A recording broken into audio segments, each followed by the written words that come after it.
एक बार एक भिखारी जा रहा था। अर्जुन और भगवान श्री कृष्ण रथ पर सवार होकर जा रहे थे। भिखारी ने अर्जुन से भिक्षा मांगी। भिखारी ने कहा भैया कुछ दे दो।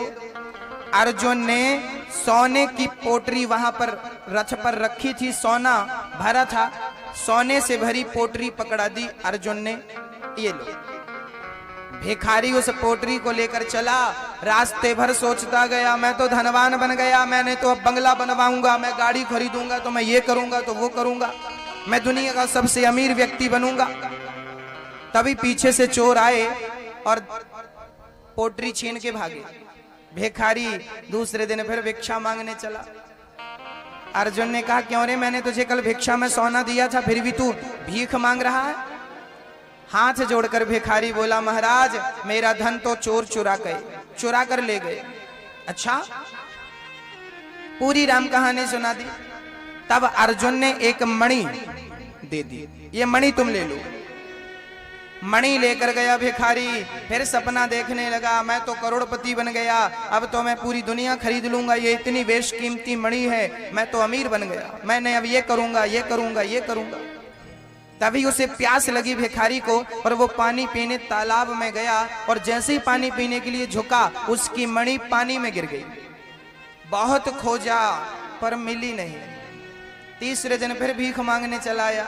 अर्जुन ने बोला सोना दिया तो भी भीख मांगा, मणि दिया तो भी भीख मांगा, तेरी आदत नहीं छूटी। पूरी कहानी सुना दी कि मणि गिर गई पानी में। अर्जुन बोले अब मैं तेरी दरिद्रता नहीं मिटा सकता, तेरे भाग्य में दरिद्रता ही है, गरीबी ही है। तब भगवान श्री कृष्ण मुस्कुराने लगे। अर्जुन बोले प्रभु आप मुस्कुरा क्यों रहे हो? भगवान बोले किसकी दरिद्रता मिट सकती है? अर्जुन बोले कैसे मिटेगी? भगवान ने कहा मैं मिटा सकता हूं। कैसे? तब भगवान ने उसे 2 पैसे दे दिए, या यह कहें कि उसे 2 रुपए दे दिए। 2 पैसे देकर के भगवान उसे कहते हैं जाओ। अर्जुन ने कहा प्रभु मैंने मणि दी, सोना दिया, इसका दुख दूर नहीं हुआ तो 2 पैसे से क्या होगा? भगवान बोले अर्जुन इसका पीछा करो, देखो क्या होता है। अर्जुन चुपके से पीछे पीछे चले। वो भिखारी सोचा कि 2 पैसे मिले हैं, इसमें तो रोटी भी नहीं आएगी। तभी उस तालाब में, जिस तालाब में उसकी मणि गिरी थी, उसी तालाब में एक मछुआरा जाल डालकर बैठा था। उसके जाल में एक ही मछली फंसी थी, बड़ी तड़प रही थी मछली। भिखारी को दया आ गई और भिखारी ने कहा मछुआरे से ऐ मछुआरे ये 2 पैसे ले ले और ये मछली छोड़ दे। मछुआरे को भी लगा कि 2 पैसे मिल रहे हैं, एक मछली के बढ़िया, दे दिया। मछली भिखारी के कमंडल में डाली और भिखारी से 2 पैसे लेकर मछुआरा वहां से चला गया। जैसे ही वो मछली कमंडल में आई, उस मछली के गले में वही मणि फंसी थी और वो मणि कमंडल में गिर पड़ी। भिखारी चिल्लाया मिल गई मिल गई मिल गई। वहां से चोर निकले जिसने उसका सोना चुराया था। चोरों को लगा हमारी सूचना इसे मिल गई, अभी राजा को बताएगा तो प्राण दंड देगा, मृत्यु दंड देगा। चोरों ने उसकी सोने की पोटरी उसे पकड़ा दी, भैया ये सोना तू संभाल, राजा को मत बताना नहीं तो फांसी देगा। उसकी खोई हुई मणि और खोया हुआ सोना उसे मिल गया। अर्जुन आश्चर्य में पड़ गए कि ये सब कैसे हुआ, उसका खोया हुआ धन उसे कैसे वापस मिला। तब अर्जुन भगवान से पूछे प्रभु इसका खोया हुआ धन इसे कैसे मिला? तब भगवान ने कहा कि जब उसे तुमने सोना और मणि दी थी तब उसने अपने बारे में सोचा था कि मैं बंगला बनाऊंगा, मैं ये करूंगा मैं ये करूंगा, लेकिन जब मैंने उसे 2 पैसा दिया तो उसने अपने बारे में नहीं, उस तड़पती मछली के बारे में सोचा। और जो दूसरों के बारे में सोचता है मैं उसका खोया हुआ धन उसे लौटा दिया करता हूँ। जो दूसरों के लिए अपना बलिदान देता है, दूसरों के लिए अपने धन को समर्पित करता है, दूसरों की सेवा के लिए, दूसरों के दुख दर्द कम करने के लिए, मैं उसका खोया हुआ धन उसे वापस करता हूं, उसे धन धान्य से परिपूर्ण करता हूं।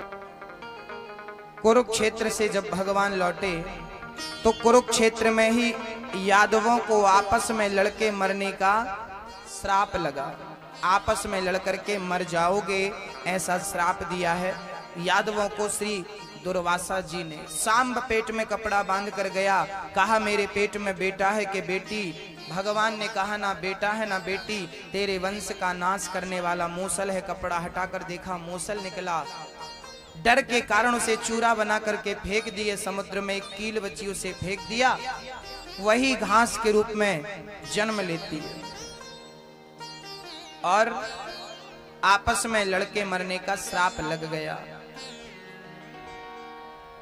जीवन में स्थितियां कैसी भी हों, परिस्थितियां कैसी भी हों, लेकिन हर हाल में प्रसन्न रहा करो भक्तों।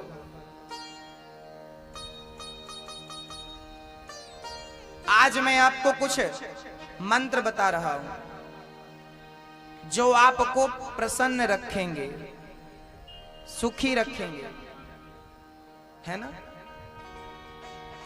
एक बात ध्यान से सुनना मेरी माँ, मैया जी, ओ मेरी माँ। अच्छा एक बात बताओ, जिसे खुश ही रहना है उसे कोई दुखी कैसे कर सकता है? जिसकी आदत चाय पीने की होती है ना, वो कहीं ना कहीं से चाय पी लेता है। जिसकी आदत चाय पीने की होती है वो कहीं ना कहीं से चाय पी लेता है। जिसकी आदत तंबाकू खाने की होती है वो कहीं ना कहीं से तंबाकू खा लेता है। जिसकी आदत जिस चीज की होती है वो उसे खोज ही लेता है। जिसकी आदत ही खुश रहने की होगी वो खुशियों को भी कहीं ना कहीं से खोज ही निकालेगा। आदत होनी चाहिए खुश रहने की। अभी आदत किस चीज की है? दुखी रहने की, परेशान रहने की। अच्छा एक बात बताओ मैया, जिसको खुश रहना है, आदत ही खुश रहने की है, क्या उसे कोई दुखी कर सकता है? बोलो मेरी माँ। जिसकी आदत ही खुश रहने की है उसे कोई दुखी कर सकता है? बोलो ना मेरी माँ, सिर हिलाओ। कर सकता कोई दुखी? नहीं। और जिसे दुखी रहने की आदत है उसे करोड़ों मिल जाए तो उसे कोई खुश भी नहीं कर सकता। आदत ही होती है कुछ लोगों की रोने की और आदत ही होती है कुछ लोगों की मुस्कुराने की। इसलिए कहा करता हूं कि रोने की आदत नहीं होनी चाहिए, प्रसन्न रहने की आदत होनी चाहिए। सदा खुश रहो। भगवान के मंदिर जाते हो, बताओ भगवान रोते हुए मिलते हैं कि मुस्कुराते हुए मिलते हैं? बोलो, मुस्कुराते हुए मिलते हैं ना। भगवान कृष्ण की मूर्ति देखिए, राम के चित्र को देखिए, माता रानी के चित्र को देखिए, मुस्कुरा रहे हैं। अरे भगवान की छवि मुस्कुराती हुई नजर आती है तो आप रोते हुए क्यों दिखाई पड़ते हैं? एक मैया लड्डू गोपाल जी खरीदने गई और बोली भाई साहब वो वाले भगवान दिखाओ, वो लड्डू गोपाल जी दिखाओ। अरे मैया जी तो इनमें क्या बिगड़ा है? बोले इनकी मुस्कान जरा कम है, उनकी मुस्कान ज्यादा है। तब हमने समझ लिया कि भक्त को मुस्कुराने वाला भगवान चाहिए, तो भगवान को भी मुस्कुराने वाला भक्त चाहिए। भक्तों सदा खुश रहा करो। सुख दुख अखंड नहीं है, सुख दुख तो आएंगे और जाएंगे, लेकिन प्रसन्नता अखंड होनी चाहिए। होठों में मुस्कान अखंड होनी चाहिए। आदत हो मुस्कुराने की। जिंदगी में जिंदगी का राज पाना चाहिए, जिंदगी में जिंदगी को मुस्कुराना चाहिए। अरे जिंदगी में जिंदगी की शर्त पूरी ना हो तो जिंदगी को जिंदगी से रूठ जाना चाहिए। मुस्कुराइए, क्या गम है, क्या बिगड़ा है? मुस्कुराइए, प्रसन्न रहिए, हर हाल में खुश रहिए। बोलो घी, मैं ये बोलो घी, बोलो घी। घी नहीं, घी। रोटी में चुपड़ते ना, क्या चुपड़ते? घी। बोलो घी, ऐसे बोलो, स्माइल से घी बोलो। मैया हंस रही हो, घी बोलो, घी। दादा मैया जी बोलो घी, दादाजी आप बोलो घी, घी। हाँ, हंसी ना आए तो घी घी बोलते रहो, घी घी घी। एक बार तो मैंने कथा में सुनाया कि भाई कोई गाली दे तो मुस्कुराया करो, तो बहू को हंसी आती नहीं थी, तो सास जब गाली देती ना तो वो सास की तरफ देख के धीरे धीरे बोलती रहती, घी घी घी घी घी घी घी घी घी घी घी घी। सास को लगता कि मेरी गाली का इस पर कोई प्रभाव ही नहीं पड़ रहा, बेचारी सास चुप हो जाती। तो जब कोई गाली दे उस समय क्या करना है? बोलो घी, बोलो घी। हाँ, एक लड़की विदा हो रही थी, कैमरे वाला बड़ा परेशान था कि इसकी तस्वीर कैसे निकालूं कि बड़ी एल्बम बना सकूं। एक आध तो तस्वीर विदाई की अच्छी आनी चाहिए ना, और विदाई की तस्वीरें अच्छी आती नहीं, हमें आंसू बहाती रहती है हमारी बहनें। एक कैमरा वाला मेरे से बोला कि महाराज जी ऐसा कुछ बताओ कि तस्वीर हम अच्छी निकाल सकें। तो हमने कहा कि जब लड़की विदा होने लगे तब उससे कहा करो कि सुनो यहां बोलो घी। जैसे ही लड़की घी बोले तुरंत फोटो क्लिक कर लो, घी। प्रश्न यह नहीं है कि बोलना क्या है, प्रश्न यह है कि सदा मुस्कुराइए, और सदा मुस्कुराने के लिए जैसे आज का व्यक्ति पैसा कमाने के लिए किसी भी हद तक गिरने को तैयार है, ऐसे मुस्कुराने के लिए, प्रसन्न रहने के लिए जो हो सके हमें सबको करना चाहिए, और सदा खुश रहना और सबको रखना चाहिए। सदा खुश रहो, प्रसन्न रहो।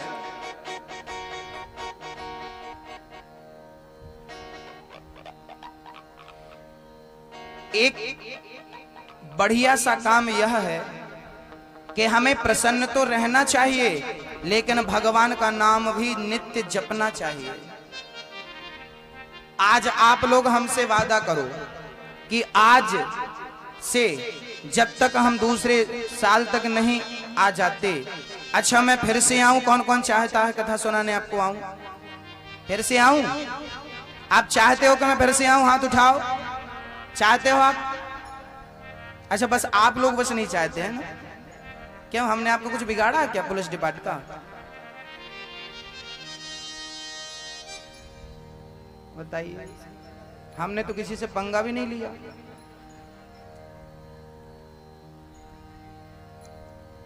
चलिए ठीक है, तो हम आए दोबारा। तो आप हमसे वादा करिए कि सदा सदा खुश रहेंगे, और जब तक मैं दूसरे वर्ष नहीं आ जाता तब तक आप नित्य अपने घर में भगवान का संकीर्तन करेंगे। श्री राम जय राम जय जय राम बोलिए, श्री राम जय राम जय जय राम। हाथ उठाकर बोलिए, श्री राम जय राम, श्री राम जय राम। अरे जोर से मेरी माँ, अंबा तक, वहां तक तो आवाज जाए। बोलो श्री राम जय राम, श्री राम जय राम। हरे कृष्णा कृष्णा कृष्णा हरे हरे, हरे राम राम राम हरे हरे। तो अपने घर में क्या करेंगे मेरी माँ? कीर्तन करेंगे ना? क्या करेंगे? हाँ, याद रखना, कलयुग को जैसे जुआड़ी लोगों को पुलिस का नाम बस सुनाई पड़ जाए तो पुलिस का नाम सुनते ही जुआड़ियों के छक्के छूट जाते हैं, जैसे शराबियों को पुलिस का नाम सुनाई पड़ जाए तो पुलिस का नाम सुनते ही शराबियों के छक्के छूट जाते हैं, ऐसे राम का नाम सुनते ही पाप के और दुखों के भी छक्के छूट जाते हैं। पुलिस का नाम यदि प्रभावशाली है तो राम का नाम कितना प्रभावशाली होगा, कल्पना कर सकते हो। कोई चोर चोरी कर रहा हो और कोई आवाज लगा दे पुलिस, जो चुराया होगा सब छोड़ देगा। ऐसे ही आपके अंदर यदि काम, क्रोध, लोभ, मोह, बुराइयां, दुख यदि प्रवेश कर भी गया तो राम का नाम ले लेना। राम का नाम लेते ही, कृष्ण का नाम लेते ही सारे दुख दर्द भाग जाते हैं भक्तों। कलयुग नजर नहीं आता दूर दूर तक। भगवान को पाना चाहते हैं, चलिए ठीक है, आज हम आपको भगवान से मिला देते हैं। मिलना है आपको भगवान से, किस किस को मिलना है? चलिए आज हम मिलवा रहे हैं आपको भगवान से। एक बात यदि आपने सुन ली और समझ ली तो आपको परमात्मा मिलेंगे, निश्चित है। एक बार क्या हुआ, एक बार एक राजा थे। ईश्वर से हम कितने दूर हैं सुनिएगा, ईश्वर से हम कितने पास हैं यह भी सुनिएगा। एक राजा था, बहुत अच्छा राजा था, धर्मात्मा था। उसने जंगल में एक मंदिर बनवा रखा था भगवान श्री कृष्ण का। राजकाज से निवृत्त होकर के वो राजा रोज जाता और 4 घंटे मंदिर में बैठ करके भगवान की आराधना करता, भगवान का ध्यान लगाता, भगवान की नित्य स्तुति करता। एक दिन भगवान उसकी सेवा से प्रसन्न हो गए और भगवान ने राजा से कहा, राजन वरदान मांगो, मैं आपकी सेवा और आपके प्रेम से प्रसन्न हूं, बोलो क्या चाहते हो, क्या चाहते हो। राजा बोले, महाराज प्रभु जी हमें कुछ नहीं चाहिए, यदि आप हमारी सेवा से तपस्या से खुश हैं तो आप हमें वरदान दो, हमें वचन दो कि आप हमारी प्रजा को दर्शन देंगे। हमारी तपस्या के बदले आप हमारी प्रजा को दर्शन दे दो, बस यही प्रार्थना है, यही प्रार्थना। भगवान बोले, तपस्या आपने करी और मैं दर्शन सबको दूं, चलो कोई बात नहीं। भगवान बोले, ठीक है, मैं तुम्हारी सेवा से इतना प्रसन्न हूं कि तुम जो मांगोगे मैं दूंगा। ठीक है, कल शाम को 4 बजे अपने प्रजा को लेकर आना, आप जिस जिस को लेकर आओगे मैं उसको दर्शन जरूर दूंगा। लो भैया, राजा बड़ी प्रसन्नता से घर गया, पूरी प्रजा को बताया, भगवान हमें कल दर्शन देने वाले हैं, चलना होगा मंदिर, चलो चलो चलो। सारी प्रजा तैयार हो गई, बच्चे से लेके बूढ़े तक, हम भी चलेंगे हम भी चलेंगे। सारे लोग चल पड़े, कीर्तन करते हुए घर से निकले। सुबह 6 बजे जैसे सारे लोग घर से निकले, जैसे ही जंगल में पहुंचे, जंगल में प्रवेश करते ही गांव वालों को पैसों का ढेर नजर आ गया, पैसा ही पैसा। गांव वाले पहली बार इतना पैसा देखे पागल हो गए। कई लोग तो पैसे के ढेर पर चढ़ गए, नाचने लगे। राजा समझाया, भैया पैसे पर मत चढ़ो, आगे भगवान है, उतरो। ना ना ना, हम नहीं उतरने वाले, हमें तो बहुत दिनों के बाद मिला है, हम तो समेटेंगे। लो भैया, उन्हें क्या पता था कि रास्ते में पैसा मिलेगा, नहीं तो झोला लेकर आते। बेचारे झोला लाए नहीं थे तो अपना गमछा, अपनी धोती बिछा बिछा के भरने लगे। राजा ने देखा कि समय बर्बाद हो रहा है, तो कुछ लोग समझदार थे, उनमें से 25 लोग 25% तो ढेर पर चढ़े रह गए, बाकी 75% आगे समझदारी से चले। बोले भगवान ज्यादा अच्छे हैं पैसे से, चलो। कुछ लोग आगे चले, जैसे ही 25-50 कदम आगे बढ़े बाकी लोग, तो आगे चांदी का ढेर नजर आया, चांदी के सिक्कों का ढेर, चांदी चांदी, एकदम शुद्ध चांदी ढेर नजर आ गया, चांदी का। लो भैया, जो पैसे से छोटे वो चांदी में उलझ गए, चांदी में चढ़ गए, ढेर में चढ़ गए। राजा ने समझाया, भगवान आगे हैं, उतरो ना। कुछ समझदार लोग फिर भी उतर के आए, बोले ना ना, हम तो भगवान से मिलेंगे। उतर के आए और जैसे ही अब 25% वहां रह गए पैसे में, 25% सोने में, चांदी में रह गए। और जैसे ही आगे चले, 100 कदम आगे बढ़ाया कि आगे सोने का ढेर। अब जो पैसे से छोटे चांदी में उलझे, चांदी से छोटे सोने को छोड़ा नहीं, सब चढ़ गए। सोने से राजा ने समझाया, आगे भगवान खड़े हैं, भगवान से मिल लेना, वापसी में ये सोना चांदी मिलेगा, वापसी में समेट लेना।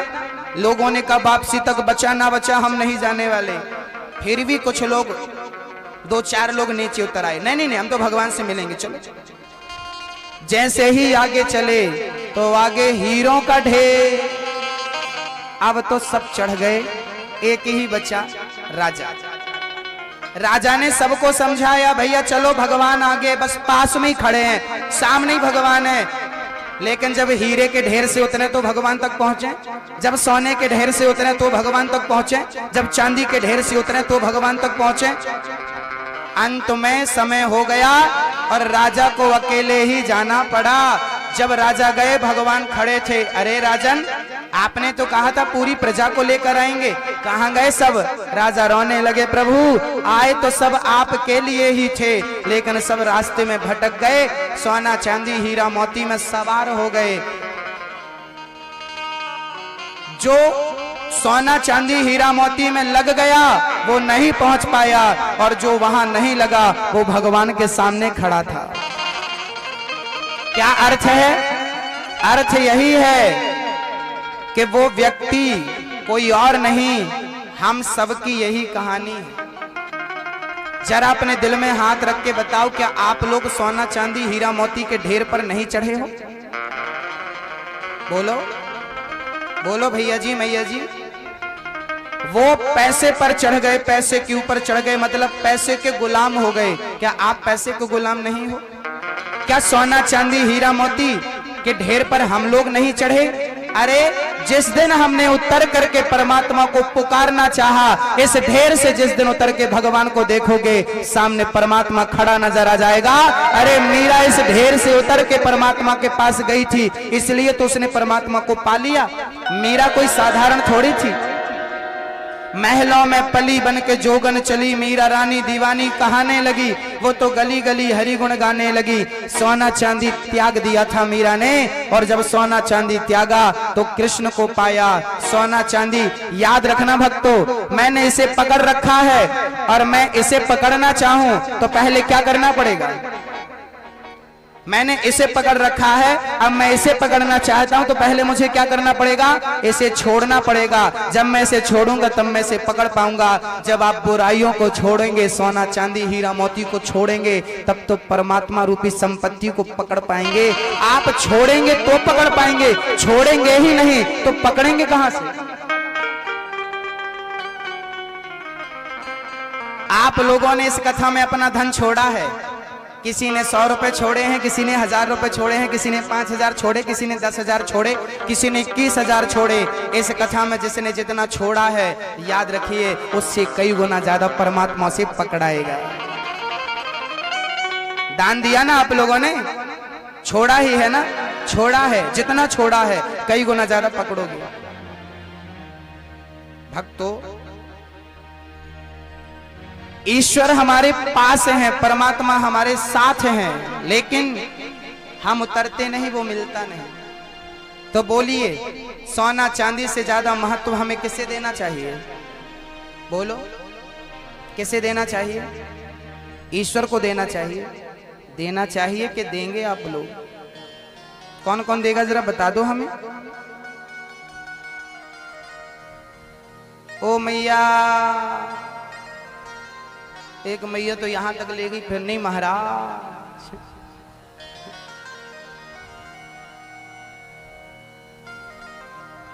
उठाओ हाथ और कहो कि संसार की हर संपत्ति से महंगी कृष्ण की भक्ति है। कृष्ण की भक्ति मिल गई, कृष्ण का प्रेम मिल गया, भगवत प्राप्ति हो गई, तो क्या चाहिए फिर हमें? सब कुछ तो मिल गया, सब तो मिल गया। उससे श्रेष्ठ क्या हो सकता? दत्तात्रेय जी ने 24 गुरु बनाए थे। आज हमारे बीच में पास में पंचदेव मंदिर है, पास में ही पंचदेव मंदिर है। उस पंचदेव के जो अधिष्ठात्र हैं वो आज हमारे मध्य में हैं। उन्होंने पंचदेव मंदिर की स्थापना कराई और हम सब लोगों के लिए इस क्षेत्र में एक तीर्थ बना दिया है। जरा ताली बजाकर कैसे महान व्यक्तित्व का अभिवादन करें। ये इतने महान हैं कि उन्होंने एक तीर्थ का निर्माण कर दिया है। इस क्षेत्र के लिए बढ़िया तीर्थ बन गया आने वाले बच्चों के लिए। आज आप हमारे पास आकर बैठे थे, और चर्चा हम कर रहे थे, आप गौशाला भी चला रहे हैं और उस गौशाला को बड़े पैमाने पर भी ले जाने की कोशिश है। आप में से जितने किसान भाई यहां बैठे हैं, मैं सबको हाथ जोड़कर निवेदन करूं कि आप थोड़ा सा जागिए, जागरूक बनिए, जागरूक किसान बनिए। कैसे जागना है? आप सबको अब पता होगा कि आपके खेतों के लिए डीएपी और यूरिया कितनी नुकसानदायक हो चुकी है। डीएपी डालते हैं, यूरिया डालते हैं, कितनी नुकसानदायक हो गई है ये डीएपी और यूरिया आपकी मिट्टी के लिए। हमारे पुराने वृद्ध लोग, हमारे बाप दादे गाय के गोबर की शुद्ध खाद डाल करके अपनी खेती को बढ़िया बनाते थे और बहुत बढ़िया भोजन प्रसादी करते थे, शुद्ध। मेरा निवेदन है कि ज्यादा नहीं तो थोड़े से शुरुआत तो करो। गाय के गोबर की खाद का उपयोग करना सीखिए और शुरू करिए, नहीं तो एक दिन ये मिट्टी पत्थर बन जाएगी, कुछ भी उपजेगा नहीं, सब भूखे मर जाएंगे। केमिकल नहीं चाहिए पृथ्वी को, शुद्ध गाय माता की गोबर की बढ़िया खाद डालिए। कोशिश करिए कि आप अपने जैविक खेती कर सकें, अपने खेत में वही उत्पन्न करें जो जैविक रूप से हम उत्पन्न करते हैं। अपने आयुर्वेद में, अपने भारत में ईश्वर ने हमें सब कुछ दे रखा है, हम उसका उपयोग भूल गए हैं। समस्त भक्तों से निवेदन है कि गाय को विशेष ध्यान में रखिए। गाय हमारी माँ थी, है और रहेगी। जितनी गाय यहाँ फुटपाथ पे घूमती रहती हैं, जितनी गायों का आज कत्लेआम हो रहा है, इनके जिम्मेदार हम ही तो हैं। हमने कुत्ते पालने शुरू कर दिए और गाय को आवारा छोड़ना शुरू कर दिया। यहीं से तो कलयुग की शुरुआत हो गई। गाय की सेवा करना सीखो, गाय को पालो। गाय का दूध, गाय का घी अमृत है। आप लोगों में से कितने घर में मैया जी आप दाल बनाती हो, सब्जी बनाती हो, तो बताइए दाल और सब्जी में छौंका तेल का लगाती हो, तेल डालती हो कि घी डालती हो? तेल का ज्यादा उपयोग करती हो ना आप लोग? बोलो हाँ या ना। ध्यान देना, एक छोटी सी बात समझा के अपनी वाणी पूरी करूंगा। आज हमारे घर में हम तेल की ज्यादा जरूरत समझने लगे। दाल बिना तेल के नहीं बनती, सब्जी बिना तेल के नहीं बनती। अब ये बताइए कि तेल ज्यादा फायदेमंद है कि घी ज्यादा अच्छा है? बोलिए, जोर से बोलिए। घी बोलो, घी घी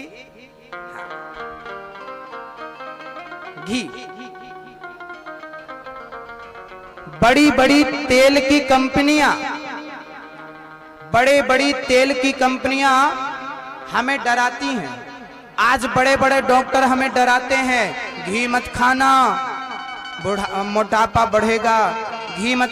आज आपने कई डॉक्टरों को देखा होगा, ये डॉक्टर घी खाने को मना करते हैं। याद रखना, जो डॉक्टर गाय का देसी घी खाने को मना करे, समझ लेना कि इस डॉक्टर ने तेल की बड़ी बड़ी कंपनियों से खूब पैसा ले रखा है और ये झूठ बोल रहा है, हमें बरगला रहा। देश के आम व्यक्ति को झूठ बोल करके तेल का प्रचार कर रहा है और घी को गिरा रहा है। ऐसे डॉक्टरों ने और ऐसी बड़ी बड़ी तेल की कंपनियों ने आज तेल की सप्लाई ज्यादा की है, तेल ज्यादा खाते हैं। अरे हमारे देश में पहले तेल नहीं खाते थे लोग ज्यादा, पहले क्या खाते थे ज्यादा? बोलो बोलो। तो पहले के लोग मजबूत थे कि आज के लोग मजबूत हैं? तो बताओ, तेल से मजबूत है कि घी से मजबूत है? तो ये डॉक्टर क्यों कह रहे हैं कि तेल खाओ? क्योंकि डॉक्टरों को खूब पैसा मिल रहा है। निवेदन करता हूं, आप बच्चों को घी खिलाइए, स्वयं घी खाइए। और बड़े बड़े डॉक्टरों ने रिसर्च करके पाया है कि घी इतना फायदा करता है, इतना फायदा करता है कि घी की जगह कोई सब्जी, कोई व्यंजन नहीं ले सकता। आपके शरीर को जो घी दे सकता है वो केवल घी ही दे सकता है और कोई नहीं दे सकता। इसलिए अपने बच्चों को क्या खिलाओ, क्या खिलाओ? तेल की जगह घी। जहां जहां तेल का उपयोग होता है वहां वहां घी का उपयोग करिए। और तेल का उपयोग करना है तो रिफाइंड और डबल रिफाइंड के चक्कर में मत पड़िए। ये रिफाइंड करते समय तेल में केमिकल मिलाया जाता है। बिना केमिकल की मदद से तेल को रिफाइंड नहीं किया जा सकता, फिल्टर नहीं किया जा सकता और उस केमिकल के अंश तेल में छूट जाते हैं और वो तेल हमारे लिए खतरे को जहर साबित होता है। ये बात मैं नहीं कह रहा हूं, बड़े बड़े डॉक्टरों की रिसर्च है। डॉक्टरों का तो ये है, अभी कुछ दिन पहले एक पिक्चर देखी होगी आपने, अजय देवगन ने एक पिक्चर में अभिनय किया था, एक फिल्म में काम किया। आपने देखी कि नहीं मैं याद दिला दूं। उस पिक्चर में एक ऐसा सीन था जो सत्य घटना पर आधारित था, नागपुर की घटना है। एक हॉस्पिटल ने एक आदमी को मृत घोषित कर दिया, ये आदमी मर गया और डेथ सर्टिफिकेट बना के दे दिया। दूसरे हॉस्पिटल में उसी मुर्दे को डॉक्टरों ने भर्ती कर लिया। सुना था आप लोगों ने इस बात को? सुना? किस किस ने सुना? एक आदमी मर गया था तो मरने वालों ने दूसरे हॉस्पिटल में, प्राइवेट हॉस्पिटल में दिखाया तो प्राइवेट हॉस्पिटल के डॉक्टरों ने उस मुर्दे को भर्ती कर लिया और 3 दिन तक इलाज किया और बाद में बोल दिया मर गया, 4-5 लाख का बिल बनाया। ये वो डॉक्टर हैं जो मुर्दे को भी भर्ती कर लेते हैं, तो इन पर क्या भरोसा किया जाए? आज बीमारियों से खतरा नहीं है, आज डॉक्टरों से खतरा है भक्तों। सारे डॉक्टर खराब नहीं हैं, लेकिन सारे डॉक्टर अच्छे भी नहीं हैं। जो आपको तेल खाने की नसीहत दे वो तो कतई अच्छा नहीं है, बल्कि जो घी खाने से, आयुर्वेदिक प्रक्रिया से आपका इलाज करे और आपको इंसानियत के नाते आपकी मदद करे,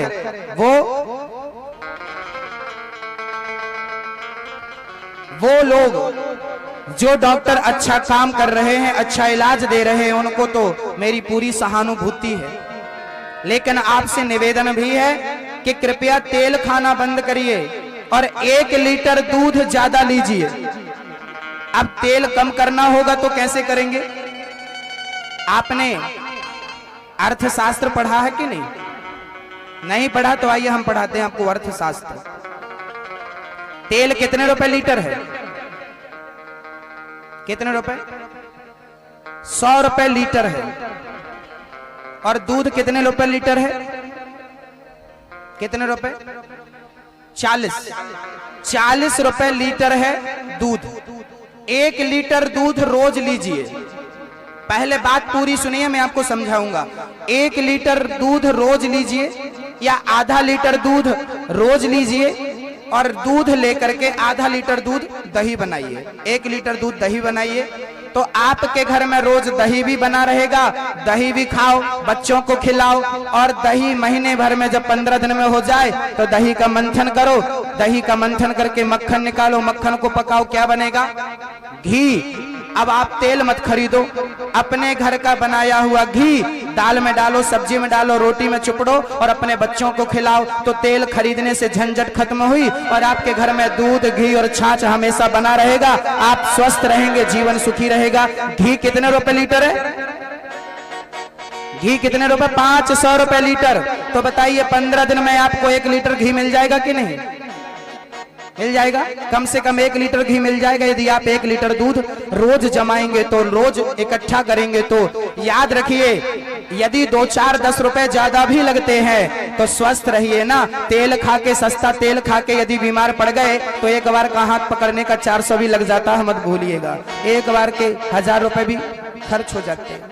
इसलिए निवेदन, दूध, घी और छाछ अमृत है हमारे जीवन के लिए। दूध खाइए, दही खाइए और भोजन के बाद 2 गिलास छाछ पीजिए, बच्चों को पिलाइए, बूढ़ों को पीजिए। जितने बुढ़े हैं, बूढ़े हैं यहाँ पर, छाछ पीना शुरू कर दोगे ना, सब दौड़ना शुरू कर दोगे। सब जवान हो जाओगे। यदि छाछ 1 गिलास रोज पियोगे तो छाछ को अमृत कहा है आयुर्वेद में।